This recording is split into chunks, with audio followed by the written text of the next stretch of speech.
Hey everyone, welcome back to my channel. In today's video, we will learn one of the most important SQL concepts, that is group by. This is used to group rows that have the same values into the summary rows, like finding total sales per country, average marks per student, or count of employees in each department. Okay, let's understand this step by step with the example. The group clause is used in SQL with aggregate functions like count, sum, average, min, and max to group the results set by one or more columns. Okay, the syntax is like uh, select of column name, and here aggregate functions we have to use. Okay, and the column name, okay, and the table name, and group by column name. Okay, let's take a simple example that I have already written here.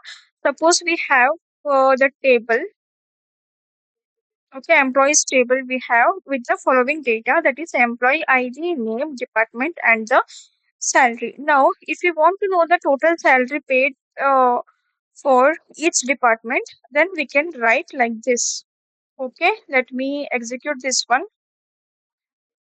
You can see here, this query groups all the employees based on their department and then calculates the total salary for each group. So the output is like this: for HR 90,000, IT so 1,30,000, so on. Okay, and you can also group by the multiple columns as well. Okay, you can try for that one. And here the quick recap is that the group by is used to combine rows with the same values. It's mostly used with aggregate functions. Okay, use having to filter groups after aggregations. We'll learn about that next. Okay, that's all for today's video. I hope you understand how group by works in SQL. Okay, if this video helped you, please give a like. Okay, and don't forget to subscribe or more SQL for data tutorials every week. So drop a comment below if you want to cover having in detail next. Okay.